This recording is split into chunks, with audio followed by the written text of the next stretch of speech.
Halo teman-teman semua, kembali lagi bersama saya Fede Fernando. Dan video ini merupakan video pertama untuk materi UAS dari mata kuliah akuntansi lanjutan 2 tentang Intercompany Sales of Plant, Property, and Equipment. Oke, konsep pertama itu masih mirip-mirip teman-teman dengan yang teman-teman pelajari di materi Intercompany Sales of Inventory kemarin, di mana pada saat parent menjual PPE kepada si subsidiary, maka itu akan kita sebut sebagai transaksi downstream. Kemudian, pada saat si subsidiary menjual PPE kepada si parentnya, maka kita akan sebut itu sebagai transaksi upstream.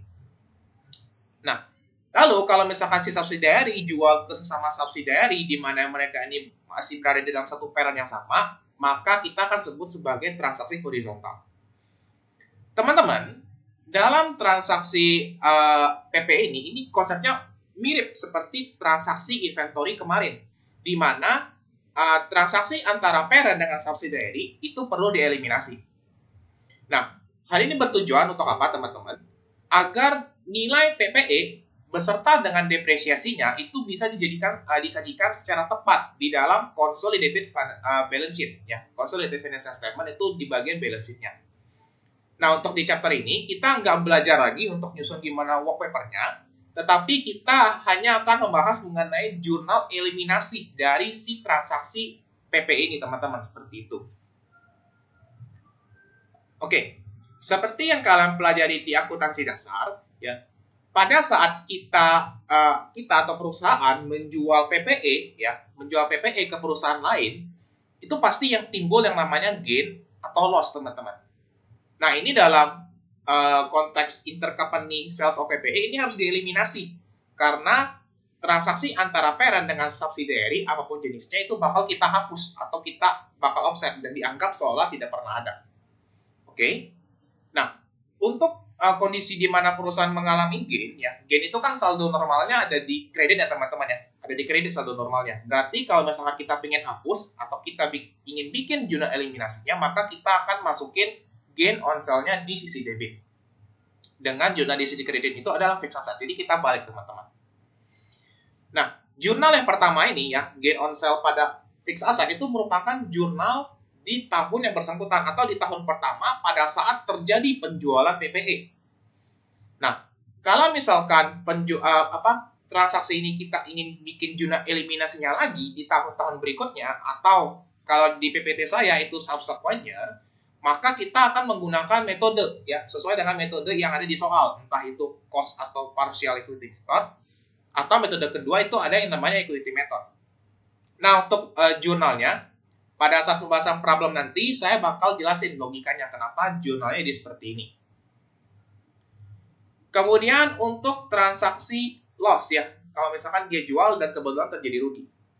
Loss itu kan saldo normalnya di debit, maka pada saat teman-teman ingin buat jurnal eliminasinya, taruhlah loss-nya di sisi kredit dengan akun pendamping di sisi debit yaitu fixed asset. Sama juga untuk transaksi jurnal ini merupakan untuk mengeliminasi transaksi loss di tahun pertama atau tahun yang bersangkutan. Sedangkan kalau misalkan subsequent year atau di tahun-tahun berikutnya, maka kita akan menggunakan jurnal yang ada di tabel ini, tergantung dengan metodenya, entah cost atau partial ataupun equity method. Nanti bakal kita bahas di pembahasan problemnya. Kemudian berikutnya kita masuk ke asset types, teman-teman ya. Tipe-tipe dari aset. Di mana aset itu dibagi menjadi dua jenis, teman-teman, untuk yang PPE. Ada yang namanya non-depreciable asset dan ada yang namanya depreciable asset. Non-depreciable ini maksudnya nggak disusutkan, contohnya seperti land. Sedangkan kalau depreciable asset ini contohnya misalkan banyak ya. Ada building, ada vehicle, machine, equipment, dan itu semua kita bakal susun jurnal untuk penyusutannya setiap periode. Nah, perlakuan untuk non-depreciable asset itu ada dua, teman-teman. Di mana konsepnya kita tidak mengakui adanya laba atau rugi. Ya. Kita tidak mengakui adanya laba atau rugi terkait dengan transaksi non-depreciable asset. Tetapi kita hanya mengakui bahwa memang terjadi transfer aset dari si parent kepada subsidiary ataupun dari subsidiary kepada parent, tergantung jenis transaksinya, entah itu upstream atau downstream. Lalu konsep kedua adalah laba atau rugi itu baru diakui ketika aset itu terjual kepada pihak di luar afiliasi. Jadi maksudnya pihak di luar afiliasi ini maksudnya adalah pihak di luar si parent dan pihak di luar subsidiary. Gitu. Nah, sebenarnya konsepnya masih agak mirip-mirip nih dengan depreciable asset, di mana laba atau rugi transaksi itu awalnya nggak diakui awalnya, ya. Di mana laba atau rugi ini hanya diakui jika aset tersebut sudah dijual kepada pihak di luar afiliasi. Ini maksud dari konsep pertama, ya. Nah, cuman bedanya kalau misalkan non-depreciable asset, kita kan nggak bikin jurnal penyusutan setiap periode. Nah, kalau di depreciable, kita bakal buat jurnal penyusutan nih, jurnal penyusutan. Nah, konsep jurnal penyusutannya itu ada di poin 2, di mana untuk aset yang telah digunakan, ya, baik itu laba atau rugi yang telah direalisasi, itu kita akan buat jurnal penyusutan, atau istilahnya itu release usage di sini. Nah, konsepnya itu agak mirip dengan materi depreciation of difference yang kalian pelajari di minggu ke-5 kemarin, ya, minggu ke-4 sama minggu ke-5 kemarin, ya. Nah, mungkin sekarang kalian masih bingung dengan maksud dari konsep-konsep aset types tadi sama konsep jurnalnya, tapi kita akan lanjut dengan problem supaya teman-teman lebih paham gimana cara pengerjaan jurnal eliminasi intercompany of PP ini, teman-teman. Oke teman-teman, sekarang kita akan lanjut dengan pembahasan problemnya. Di sini kita akan bahas problem 3 dari modul Lab Akuntansi Lanjutan 2, di mana di sini dia bilang Thorco, ya ini ada ralat di poin pertama, di mana Thorco itu mengakuisisi 600.000 lembar, ya, 600.000 lembar saham milik Blinko pada awal tahun 2021. Mengeluarkan uang sebesar 4.200.000 dan pada saat akuisisi terjadi, ini kurang lebih posisi ekuitas dari si subsidiary-nya, common stock dengan sekian, OCC, dan RE. Kemudian dijelaskan pula berikut transaksi intercompany PPE antara Thor dengan Blinko. Nah, yang pertama, 1 Januari Thorco itu jual gedung kepada si Blinko, ya. Berarti kalau misalkan ini kan sekarang posisinya parent-nya si Thorco dan Blinko ini adalah subsidiary. Berarti pada saat Thor menjual kepada Blink, maka ini kita akan sebut sebagai downstream. Kemudian setelah itu dia bilang data-data dibutuhkan terkait dengan penyusutan si gedung ini. Lalu di poin kedua dia bilang sebuah lahan dibeli, ya, dibeli oleh Thorco. Jadi lahan dibeli oleh Thorco berarti ini kan transaksinya kan antara si Thor dengan si Blink, ya. Berarti kalau si Thor-nya itu beli, maka si Blink-nya itu menjadi penjualnya. Berarti ini transaksinya upstream, karena dari subsidiary ke parent. Lalu di tanggal 8 Januari, Blinko berhasil menjual 3 unit mesin. Berarti ini juga upstream, ya, untuk sales of machine. Karena subsidiary-nya itu jual kepada si parents-nya. Oke, setelah itu dikasih tahu bahwa ada gedung, ya, gedung yang dijual oleh si Blinko kepada pihak luar, ya, PT Campur ini kan pihak luar, ya, bukan subsidiary ataupun parent. Kemudian dikasih tahu data terkait dengan dividen, kemudian data terkait dengan net income dari parent serta subsidiary-nya. Nah, di sini untuk metode yang digunakan adalah teman-teman diminta untuk menggunakan complete equity method, ya, complete equity, berarti nanti akunnya itu investment in S dan NCI, ya. Sedangkan kalau misalkan metodenya itu cost, berarti akunnya itu beginning RE sama NCI. Dan teman-teman diminta untuk menghitung CI and NCI tahun 2024. Oke. Nah, saya mau kasih tahu dulu teman-teman. Mungkin sekarang saya akan sedikit spill ya untuk masalah penilaiannya. Untuk soal ini yang dinilai itu sebenarnya adalah terkait dengan jurnal eliminasi teman-teman. Jurnal eliminasi sama untuk perhitungan CI dan NCI. Jadi kalau misalkan nanti kalian di ujian, buat aja dulu jurnalnya sama perhitungan NCI-nya. Nanti kalau misalkan salah itu urusan belakangan. Nah, sekarang kita akan mulai dari persentase dulu, ya, persentase dulu. Karena seperti biasa pada saat mulai mengerjakan soal advance 2, kita lihat dulu berapa persentase kepemilikan parent kepada si subsidiary-nya. Oke. Nah, di sini kita bisa tahu teman-teman ya, kita bisa tahu berapa persentase yang dimiliki. Kita lihat dari berapa common stock ya, berapa common stock yang dimiliki oleh si Blinko, terutama yang outstanding, karena kita mengukur persentase kepemilikan, dan persentase kepemilikan itu lihatnya dari outstanding share. Nah, cuma di sini dia nggak ada treasury, berarti aman, berarti outstanding sama dengan nilai issue-nya. Di mana untuk nilai common stock yang beredar itu, caranya adalah teman-teman tinggal bagi aja, berarti 2.250.000 kita bagi dengan nilai parnya, yaitu sebesar 3 per lembar. Maka teman-teman bakal dapat nilai sebesar 750.000, dan kita akan bagi dengan berapa banyak yang dibeli, berarti 600.000 yang merupakan jumlah saham yang diakuisisi, kita bagi dengan 750.000. Maka dapat hasilnya adalah sebesar 80%. Oke. Nah, berarti kepemilikan Thor atas si Blinko adalah 20%, maka NCI-nya itu sebesar 20%. Gitu. Nah, sekarang setelah kita dapat persentasenya, maka kita mulai mengerjakan soal dari transaksi intercompany PPE ini. Transaksi pertama, dia bilang pada 1 Januari, Thorco jual gedung kepada Blinko. Ini berarti sudah saya tulis juga, ini downstream, karena dari Thor jual kepada Blink. Ya. Nah, dia jualnya sebesar 300.000, di mana gedung tersebut dibeli oleh Thor pada awal Juli 2017, harga 700.000, disusukan metode garis lurus 10 tahun tanpa nilai sisa. Oke, teman-teman, ya, karena ini masih dalam tahap pembelajaran, ya, jadi saya akan menggunakan dua pendekatan dalam membuat eliminasi dari si transaksi intercompany PP ini. Pendekatan pertama itu saya sebut sebagai, ini sebenarnya istilah pribadi aja ya. Ini cara pribadi saya.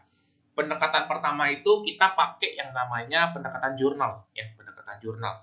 Di mana dalam pendekatan jurnal itu kita akan coba buat ya jurnal penjualan ya pada saat terjadi transaksi. Berarti kita bakal buat jurnal pertanggal 1 Januari 2022. Walaupun sebenarnya ini di soal ini nggak diminta, teman-teman. Ya.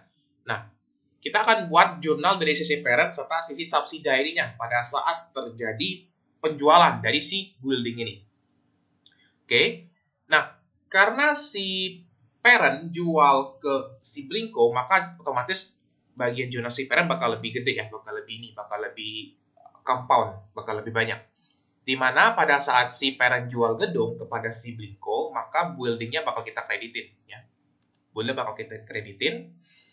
Kemudian untuk nilainya dia bilang sebesar 300.000 harganya ya. Harganya sebesar 300.000, berarti kita masukin building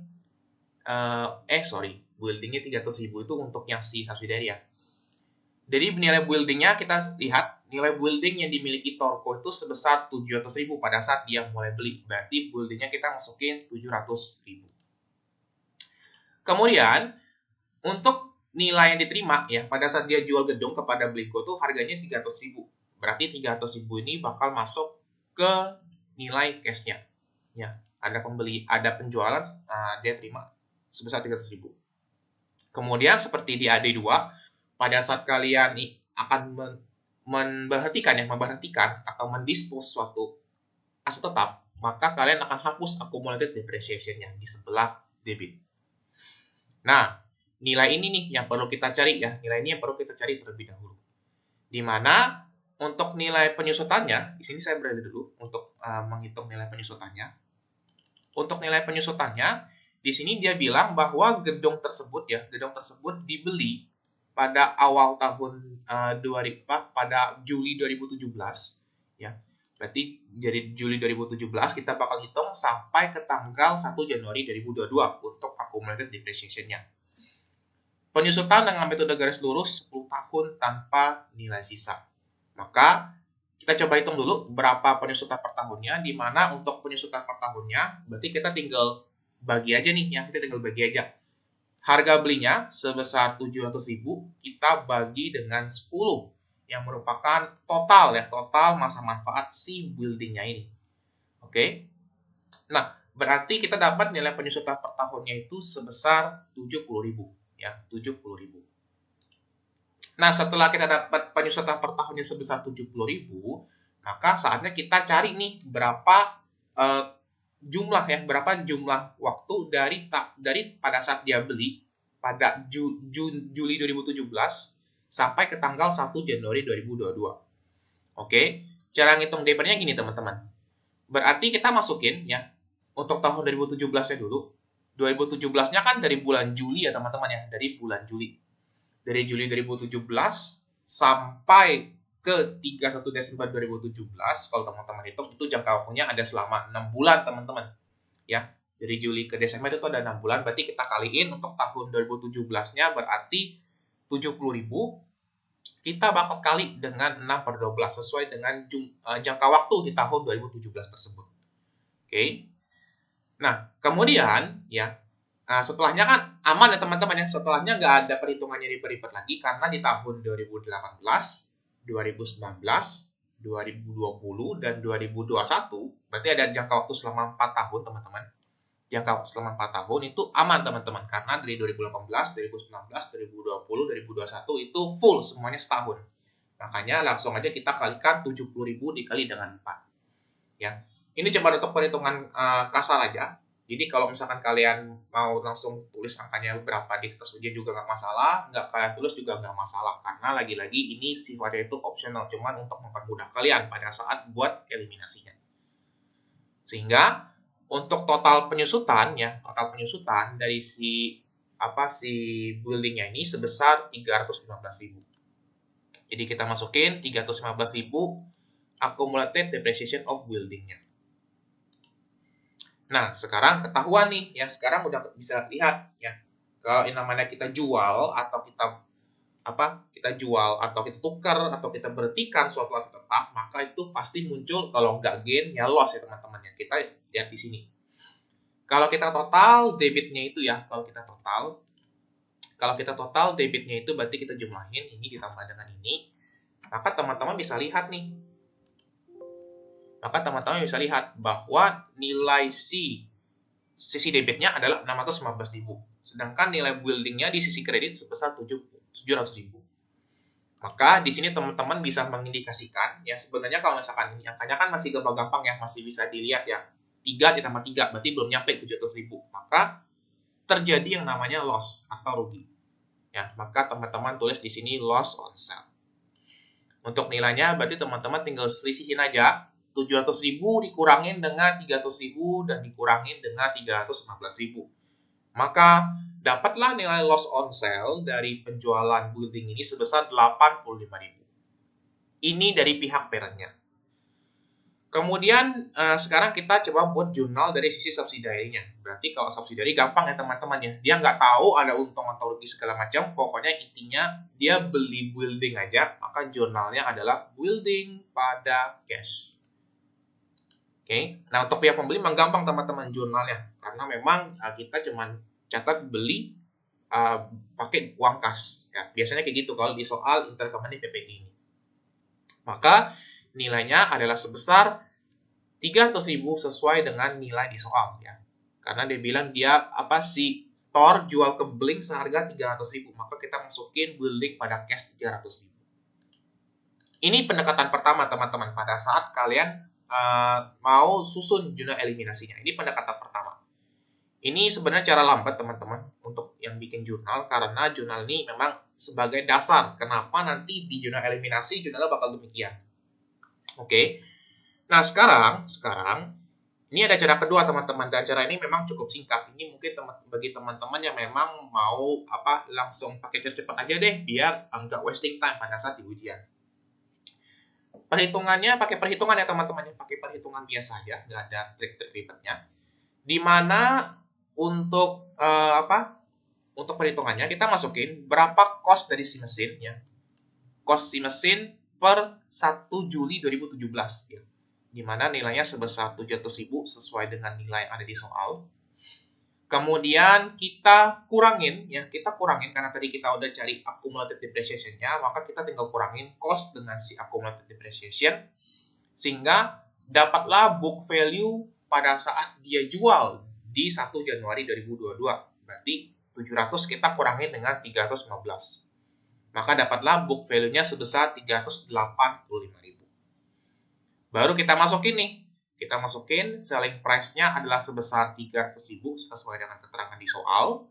Maka dapatlah loss ya. Karena kalau kita lihat di sini kita punya barang 385 tapi dijual seharga 300.000. Ya, logikanya kayak gitu. Jadi kita punya barang 385, kita jual 300.000. Maka kita mengalami loss. Ya, kita mengalami loss sebesar 85.000. Terserah teman-teman mau pakai cara yang mana, mau pakai cara yang pendekatan jurnal boleh, mau pakai pendekatan perhitungan biasa pun boleh, nggak masalah. Karena nanti yang bakal saya nilai intinya adalah kalian bikin jurnal eliminasi dari soal ini. Oke, nah setelah itu kita bisa lanjut untuk membuat jurnal eliminasinya. Nah teman-teman, jurnal eliminasi yang pertama adalah kita bakal hapus ya, kita bakal hapus terkait dengan loss atau gain yang terjadi dari transaksi upstream atau downstream ini. Sekarang kita lihat. Sekarang transaksinya adalah downstream, ya, downstream, di mana terjadi kerugian, ya, terjadi kerugian, di mana kerugiannya sebesar 85.000. Maka kerugian ini kan pada saat kita jurnal awal ya teman-teman ya. Pada saat kita jurnal transaksi, jurnalnya adalah loss on sale di sebelah debit. Maka pada saat teman-teman ingin menghapus si loss on sale ini, masukin loss on sale di sisi kredit. Kemudian kita masukin juga untuk akun teman-temannya, di mana jurnalnya adalah building di sebelah debit pada accumulated depreciation of building. Ya, ACC Depre bisa berada di kredit. Ini buat munculin lagi teman-teman ya. Ini yang buat munculin lagi. Kan hakikatnya gini ya teman-teman ya. Ini kita lagi bahas jurnal eliminasi ya. Kita bahas jurnal eliminasi. Di mana pada saat terjadi transaksi antara si parent dengan si subsidiary, ya kita kan pada saat ingin nyusun consolidated financial statement itu kita nggak boleh mengakui teman-teman transaksi yang ini. Jadi transaksi yang ini sebenarnya harus kita hapus, harus kita eliminasi, ya harus kita tiadakan atau kita anggap tidak ada, ya. Nah makanya accumulated depreciation yang awalnya itu kita hapus, itu kita munculin lagi teman-teman. Kita munculin lagi di sebelah kredit, ya. Nah, untuk nilainya kita masukin berarti loss on sale-nya sebesar 85.000 sesuai dengan loss on sale yang terjadi di jurnal awal. Atau kalau misalkan kalian mau masukin dari sini juga nggak apa-apa ya, dari loss on sale yang ada di perhitungan juga nggak apa-apa, sama aja ya, bebas. Kemudian untuk yang accumulated depreciation building ya, depreciation building berarti kita masukin juga dari jurnal sebesar 319.000 atau kalau mau ngambil dari perhitungan juga nggak apa-apa sebesar 319.000. Intinya teman-teman ngerti, kita mau timbulin lagi nih, kita mau timbulin lagi akumulatif yang semulanya itu dihapus, ya. Dan kita mau menghapus loss yang semula ditimbulkan karena kita mau menghilangkan transaksi si intercompany ini. Lalu untuk buildingnya itu teman-teman tinggal jumlahin aja ya, tinggal jumlahin berapa nilai loss-nya dan berapa nilai accumulated depreciation-nya. Atau kalau misalkan mau ngecek, kalau misalkan teman-teman mau ngecek, teman-teman tinggal kurangin aja nih ya, teman-teman tinggal kurangin aja berapa nilai cost dengan nilai selling price-nya. Ya, berapa nilai cost dengan selling price-nya atau berapa nilai building yang berada di sisi kredit dan berada di sisi debitnya. Itu sama aja, karena tiga cara ini dapat menghasilkan nilai building di sebelah debit sebesar 400.000. Gitu. Oke. Nah, sekarang ya, kita lagi bahas transaksi intercompany di mana si building ini termasuk ke dalam depreciable asset, teman-teman, atau aset yang bisa disusutkan. Artinya setiap periode ada penyusutan ya, teman-teman, ada akumulasi penyusutan. Ya. Nah, hakikatnya gini teman-teman, kita bakal membuat jurnal yang namanya realized usage atau realisasi penggunaan. Karena gini teman-teman, prinsipnya seperti yang saya bilang di PPT teori tadi, bahwa pada saat kita membuat jurnal realized usage ini konsepnya sama kayak difference teman-teman, ya, sama kayak alokasi difference dan penyusutan difference. Itu yang kalian pelajari di materi UTS kemarin, di mana si loss on sale ya, si loss on sale ini sebenarnya bakal menimbulkan perbedaan teman-teman antara pencatatan si parent dengan pencatatan si subsidiary. Sehingga nilai loss on sale ini bakal kita kikis ya. Nah, ini teman-teman mulai dengar lagi nih istilah yang di materi UTS kemarin, bahwa si loss on sale ini bakal kita kikis setiap akhir periode. ya, kita bakal kikis setiap akhir periode sesuai dengan sisa umur manfaat si aset yang bersangkutan. Karena ini sifatnya depreciable, ya, maka ada sisa umur. Di sini di soal dikasih tahu bahwa si building itu punya masa manfaat 10 tahun. Totalnya 10 tahun nih. Dan di perhitungan depre tadi, di perhitungan depre itu ada 4 tahun ditambah dengan 6 bulan. Maka terdapat total waktu yang sudah digunakan sebesar 4,5 tahun, ya. 4 tahun ditambah dengan 6 bulan, maka dapat 4,5 tahun penggunaannya. Maka sisa umur si building itu adalah selama 5,5 tahun lagi nih sisa umurnya. Nah, jadi selama 5,5 tahun ini, nilai loss on sale-nya itu akan kita kikis, ya, akan kita kikis setiap akhir periode. Jadi konsepnya mirip kayak yang ada di materi depreciation of difference kemarin. Di mana kalau misalkan kita mau mengkikis si loss ini, teman-teman, kita mau mengkikis si loss, ya, di mana kita harus kita akan kikis loss ini karena loss ini ibaratnya kita pakai, teman-teman. Loss ini ibaratnya kita pakai dari periode ke periode. Makanya kita bakal hapus. Kita bakal kikis setiap akhir periode. Di mana untuk jurnalnya, ya, kalau misalkan dia loss, artinya kan ada loss yang kita pakai, ya, teman-teman. Ada loss yang kita pakai. Nah, kalau misalkan loss-nya itu kita pakai, maka dia bakal menambah depreciation expense, teman-teman. Dia bakal menambah beban penyusutan karena rugi ini ibaratnya jadi beban bagi kita. Yang rugi ini menjadi beban bagi kita. Sehingga kita catat jurnalnya depreciation expense pada accumulated depreciation. Ini konteksnya kalau loss. Ya, berarti kalau gain, kalian tinggal balik aja jurnalnya. Berarti accumulated pada depreciation kalau misalkan dia gain. Untuk nilainya kita pakai prinsip kayak di depreciation of difference kemarin.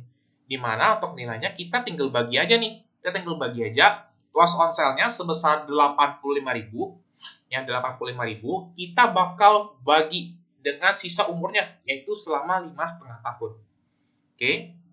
Kita bagi 5,5, berarti 85.000 kita bagi dengan 5,5. Sehingga nilai depreciation expense yang kita kikis atau yang realize, ya, yang realize kalau di chapter ini bahasanya realize, ya. Yang realize-nya atau yang kita kikis itu sebesar 15.455. Ya, kan ini straight line, jadi teman-teman nggak perlu pusing-pusing, tinggal bagi rata aja. Yang nanti agak ruwet pada saat kalian cari yang double declining, tapi itu nanti, ya. Oke. Ini untuk jurnal eliminasi tahun 2022 dari sales of building si downstream. Kita lanjut untuk yang elimination entries tahun 2023. Ya.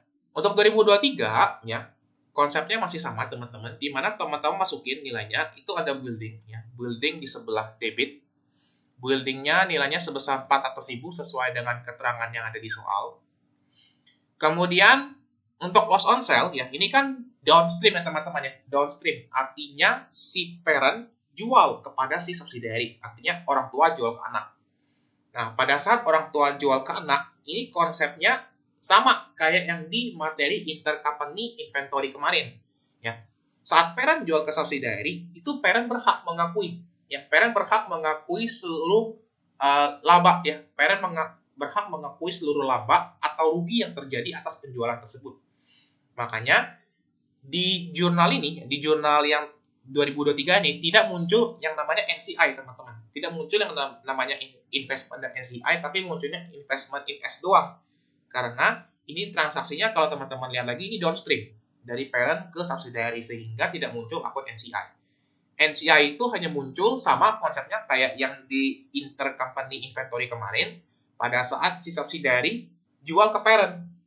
Nah, pada saat parent ini ingin mengakui labanya, dia nggak boleh ngakuin 100% kayak yang di sini, teman-teman. Karena nilai tersebut, ya, nilai laba tersebut itu juga ada kontribusi dari si NCI, ya. Nanti bakal kita alokasikan sesuai dengan kepemilikan si parents-nya.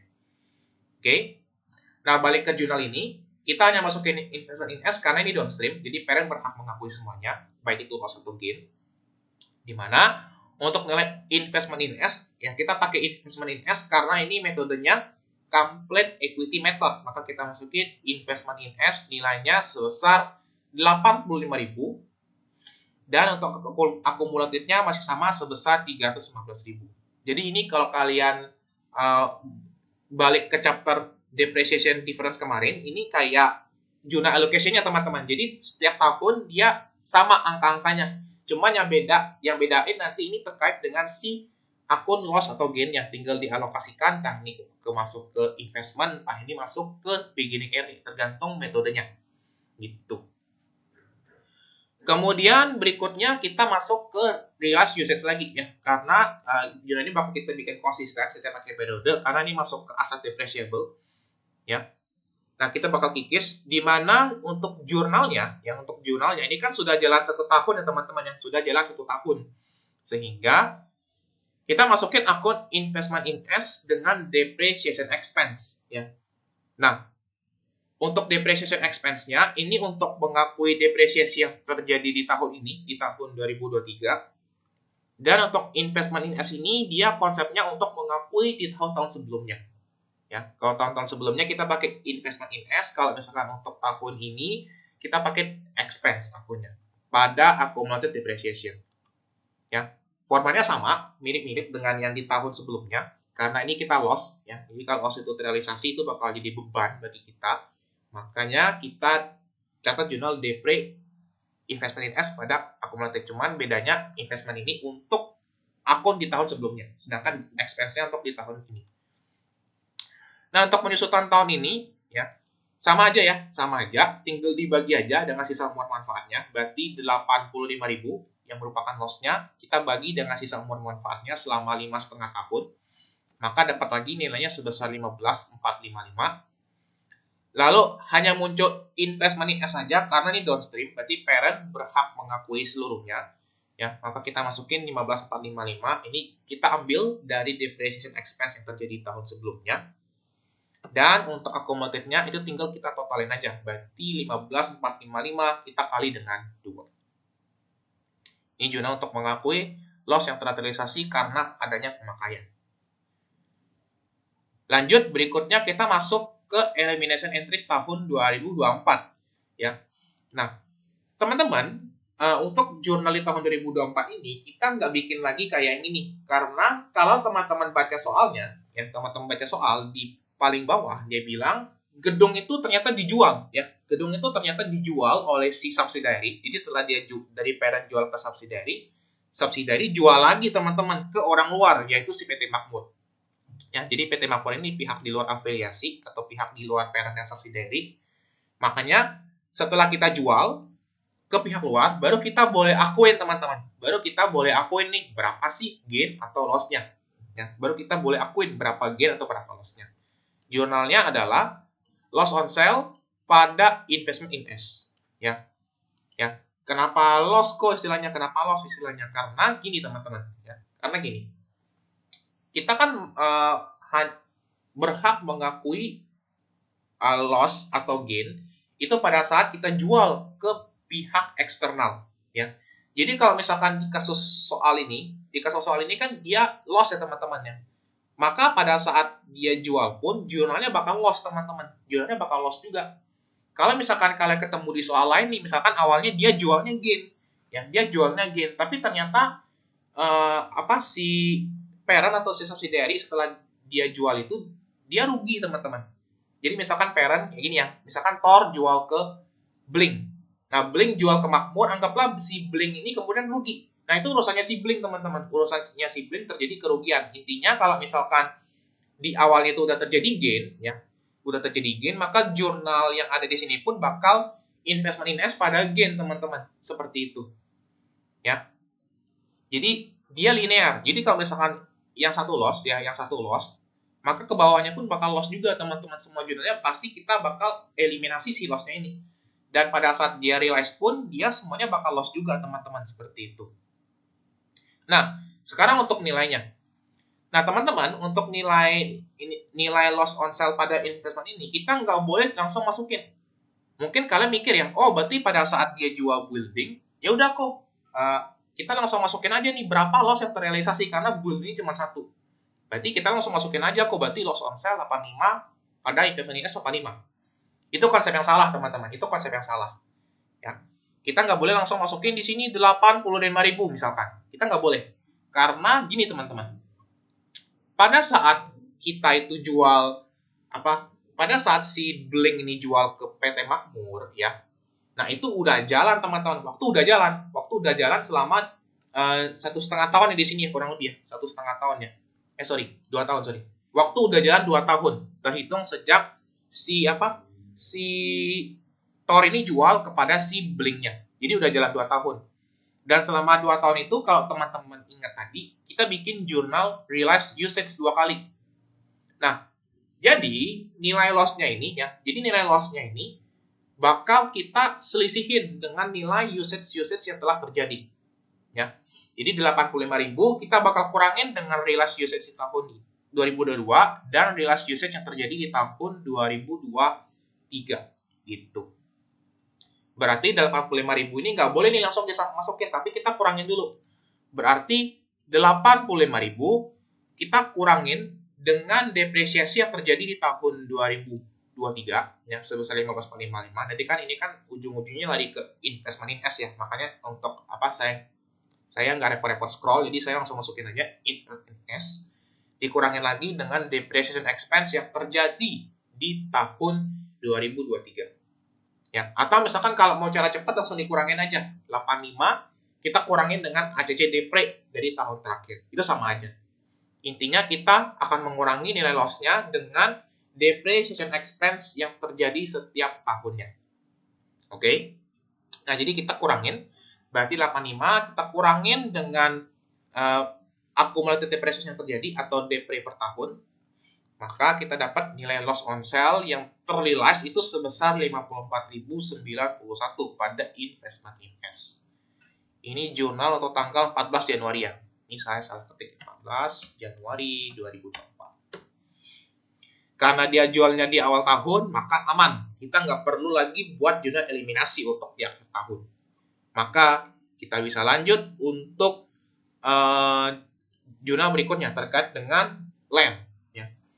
Ini intinya, pokoknya nilai yang tadi di sini itu harus dikurangin dengan nilai yang realize. Gitu. Berikutnya kita lanjut dengan upstream dari land, teman-teman.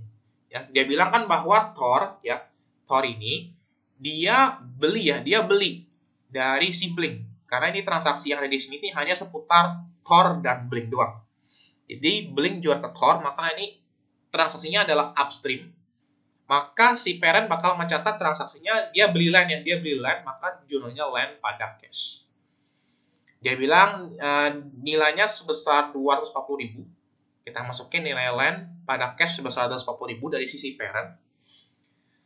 Sedangkan dari sisi subsidiary kita lihat di mana si subsidiary pasti terima cash ya. Terima cash nilainya sebesar 240.000. Kemudian ada land di sebelah kredit. Nilainya kita langsung ambil aja di soal sebesar 230.000. Ya, jadi kita masukin nilai landnya sebesar 230.000 yang merupakan nilai book value-nya. Nah, sekarang kalau teman-teman lihat, ya, land kan nggak ada penyusutan ya, jadi kita nggak perlu buat accumulated depreciation-nya teman-teman. Jadi kita aman-aman aja. Kalau land ngerjainnya agak cepat. Dimana untuk land ya, landnya kita punya barang 230 ya, kita punya barang 230, tapi kita jual seharga 240. Ini sebesar nilai cash yang kita terima. Maka kita bakal mendapatkan gain ya teman-teman. Kita bakal mendapatkan gain sebesar 10.000 dari transaksi ini. Ini pendekatan pertama kalau teman-teman ingin pakai jurnal ya. Tapi kalau misalkan teman-teman mungkin mau pakai cara cepat ya, mau pakai cara hitungan aja kok kayak yang di soal ini tadi. Maka kita langsung masukin aja nih book value-nya sebesar 230 dan selling price-nya sebesar 240. Ya. Kita punya barang 230, kita jual 240. Maka kita dapat gain nilainya sebesar 10.000. Ini cara cepatnya. Ya, cara pakai hitungan. Ya. Oke. Sekarang karena di jurnal upstream ini nggak ada yang ribet-ribet, apalagi ini jurnalnya non depreciable seperti land, maka kita hanya buat jurnal untuk untuk si gain-nya doang teman-teman. Kita bakal eliminasi si gain-nya. Yang kita bakal eliminasi si gain, di mana gain ini kan muncul karena transaksi antara parent dengan subsidiary, maka kita akan hapus, kita bakal offset.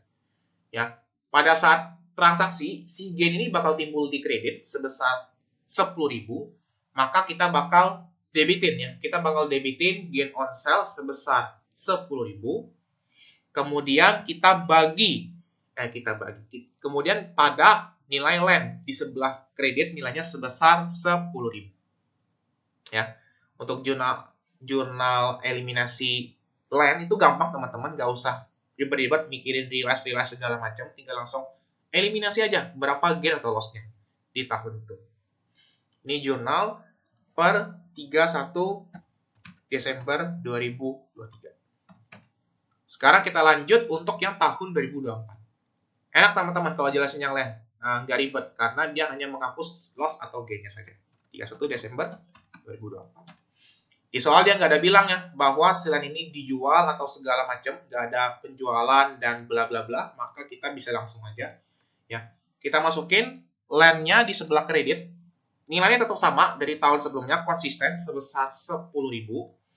Cuman yang membedakan, ini kan sudah subsequent year teman-teman ya, udah subsequent year atau tahun-tahun berikutnya. Maka kita nggak boleh lagi nih masukin gain on sale di debit.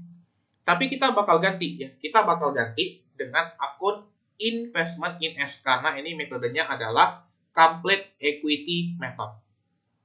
Oke.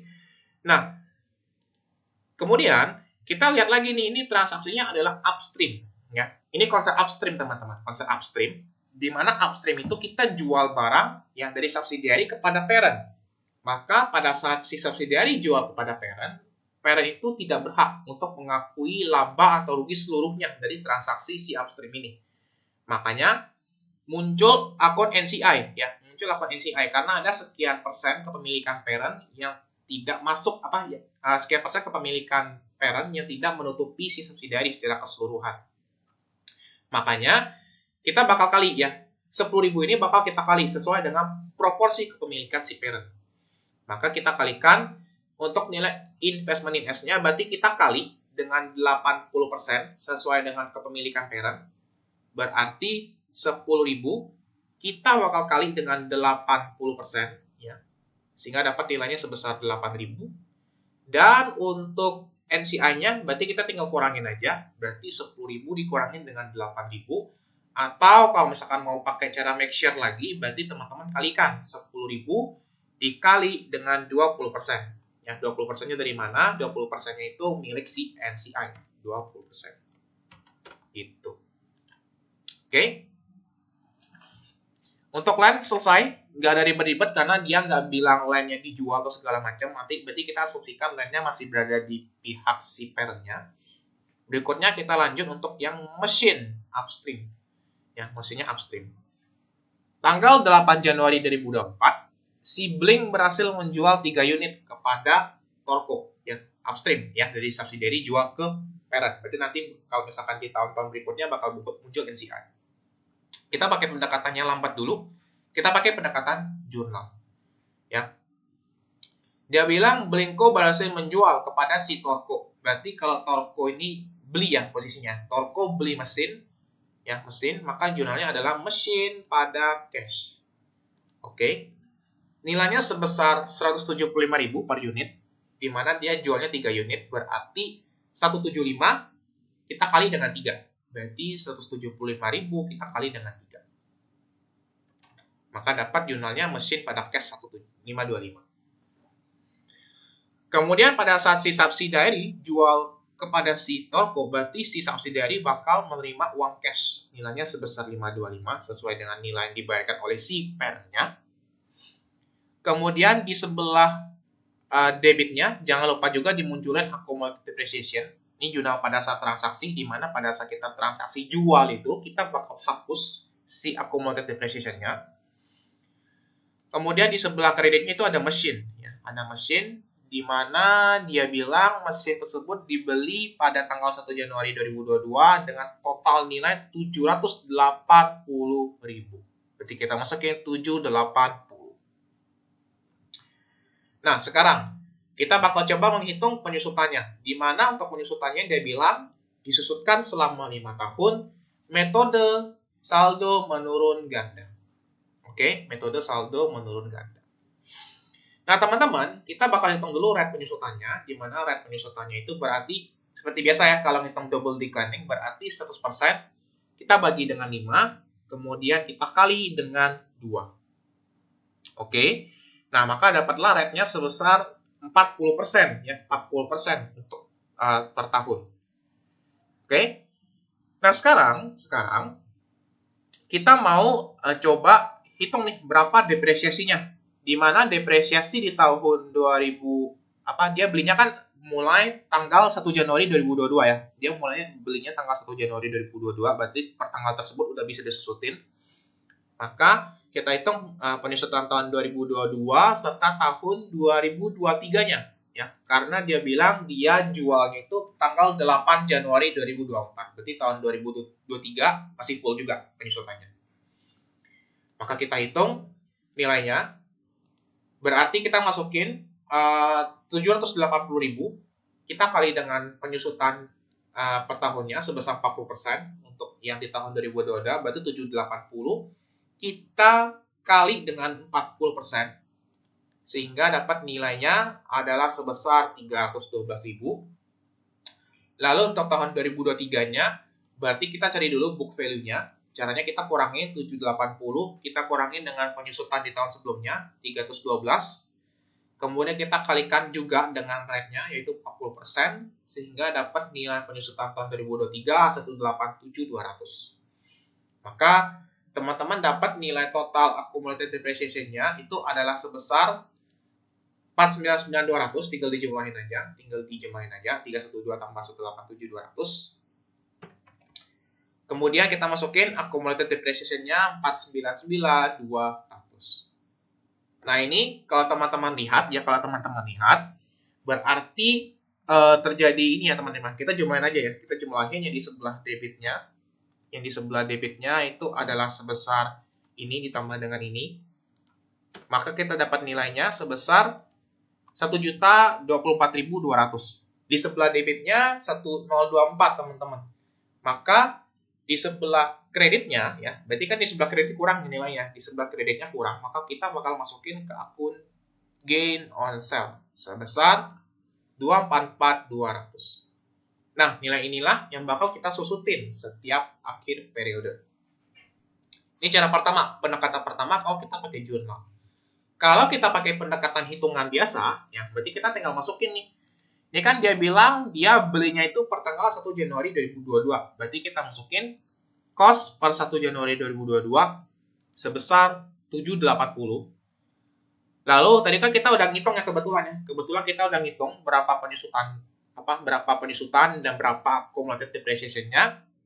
Maka kita tinggal kurangin aja ya. Sehingga dapat book value-nya adalah sebesar 280.200, berarti 780 kurang 299. Lalu kita jual lagi nih.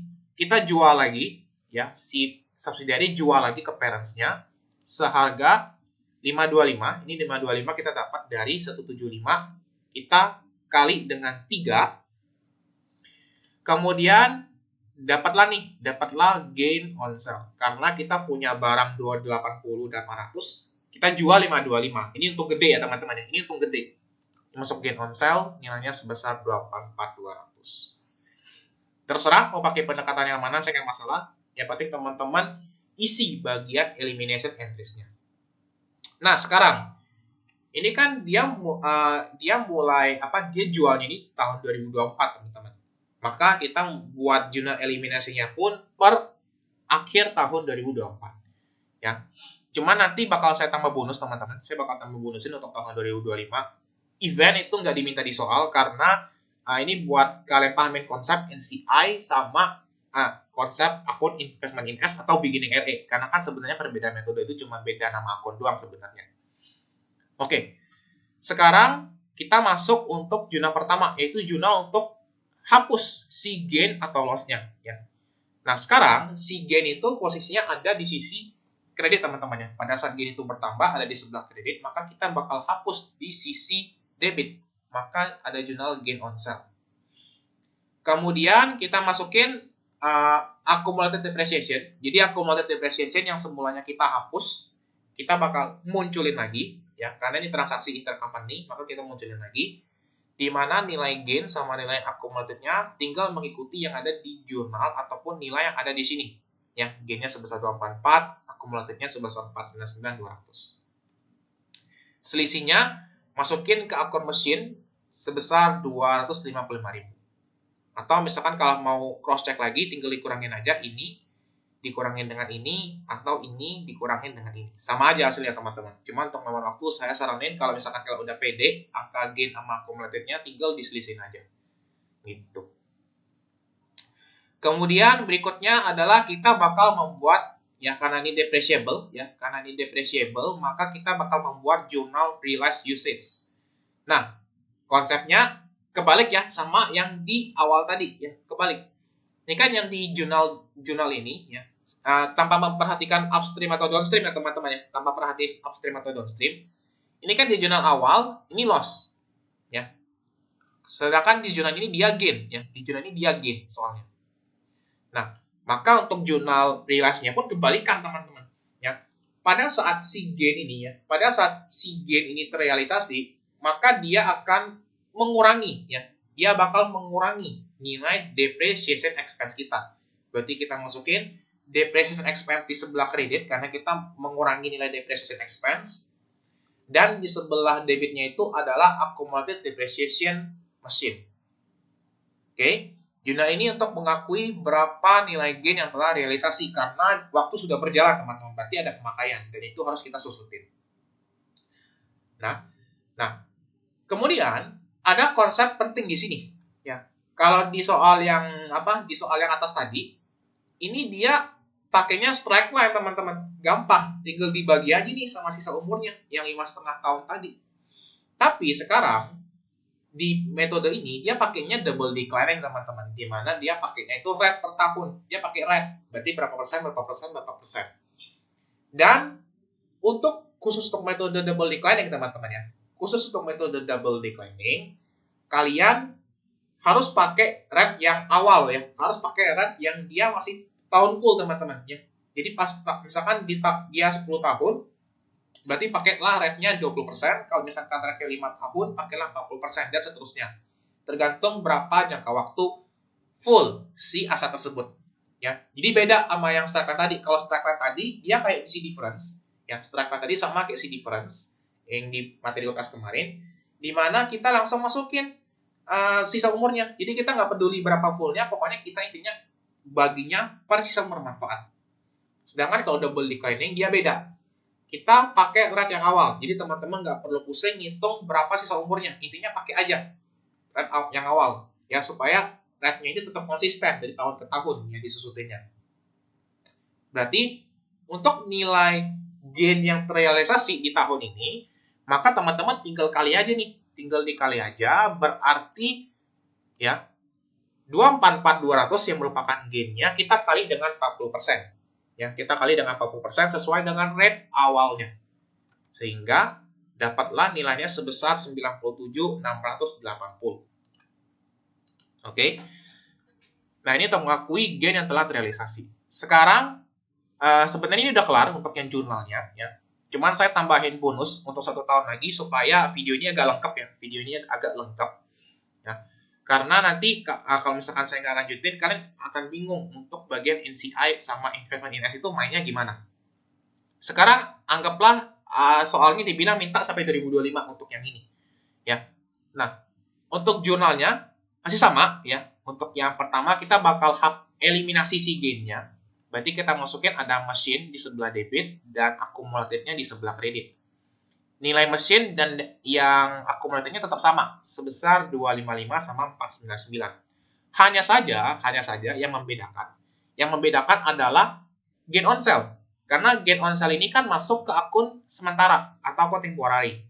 Nah, pada saat subsequent year atau di tahun-tahun berikutnya, kita nggak boleh lagi tulis di sini gain on sale. Ini nggak boleh. Ini salah. Karena udah ditutup di tahun sebelumnya. Makanya kita alokasikannya itu ke akun investment in S. Cuman diperhatikan lagi. Ya, diperhatikan lagi bahwa nilai investment in S-nya ini termasuk kepemilikan parent, teman-teman, ya. Kepemilikan parent kepada subsidiary karena ini transaksinya upstream. Ya, upstream. Berarti kita nggak boleh langsung masukin investment in S 244-200. Tapi kita masukin akun NCI. Di mana untuk investment in S itu nilainya tinggal kita kalikan aja, berarti 195.360 dikali dengan persentase kepemilikan parent atas subsidiary-nya, dan sisanya kita masukin ke akun NCI gitu. Kemudian untuk berikutnya itu terkait dengan realized usage atau penggunaan realized usage-nya, penggunaan neutralisasi. Jurnalnya masih sama juga, di mana accumulated sama depreciation. Cuman depreciation di tahun sebelumnya, ya, kita nggak boleh masukin langsung depreciation semua di dalam satu akun, tapi depreciation di tahun sebelumnya kita bagi lagi ke dalam investment in S dan NCI. Karena ini lagi-lagi transaksinya upstream, berarti parent nggak boleh mengakui seluruhnya, ya. Jadi ada sebagian yang masuk ke NCI. Nah, nilainya gimana? Nilainya berarti untuk depreciation yang tahun ini, depreciation tahun ini gampang ya. Berarti kita tinggal kurangin, ya. Kita cari book value-nya dulu, karena di metode double declining, kita kurangin gain, dikurangin dengan pemakaian di tahun sebelumnya. Kemudian kita kali dengan rate yang awalnya, yaitu sebesar 40%. Sehingga dapat nilainya adalah sebesar 58608. Lalu untuk yang investment in S sama NCI-nya, ini kita tinggal kalikan aja dari yang tahun sebelumnya, di mana untuk investment in S-nya 97680, expense tahun sebelumnya kita kali kepemilikan, dan NCI-nya kita kali dengan sisanya. Lalu untuk akumulatifnya kita tinggal jumlahin aja. Lalu berikutnya kita lanjut untuk poin B, di mana kita diminta atau menghitung NCI dan NCI-nya. Di mana kita masukin sibling income-nya sesuai dengan di soal itu sebesar 480. Torco income-nya sebesar 900.000. Lalu untuk adjustment-nya kita masukin, yang pertama itu untuk Blingko adalah realized gain from usage of machine, di mana nilainya itu kita ambil dari yang ada di tahun 2024, karena ini kita buatnya per tahun 2024. Ini kan ibaratnya bonus tadi ya, yang saya kotakin ini bonus. Di soal itu sebenarnya nggak diminta, cuman saya bantu jelasin aja supaya kalian paham konsep si NCI. Kemudian kita masukin, kita tambahin sehingga dapat nilai adjusted income-nya sebesar 577.680, karena kalau misalkan gain realisasi, maka itu bakal menambah si income-nya. Kemudian ini kita alokasikan ke parent 80% dan ke NCI 20%. Jadi 577 kita kali dengan 80 dan dikali dengan 20%. Kemudian kita lihat yang Torco, Yang Torco, ya. Jadi kan ada transaksi penjualan building ya, Kebetulan buildingnya ini udah terjual, teman-teman. Buildingnya udah terjual di tahun 2024. Makanya kita masukin adanya realize.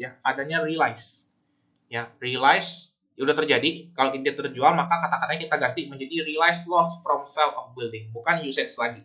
Ya, kata-kata kita ganti. Karena ini loss bakal jadi pengurang di net income, sehingga dapat nilai adjusted-nya sebesar sekian. Lalu income from subsidiary kita ambil dari yang Blingko tadi dan dapatlah CI-nya sebesar 1308. Oke. Nah, mungkin pembahasan untuk materi intercompany sales of PPE sampai di sini dulu. Apabila selama saya menjelaskan tadi ada hal kurang berkenan atau mungkin ada salah kata dan sebagainya, saya minta maaf. Kita bakal ketemu lagi di video selanjutnya. Sekian dan bye-bye.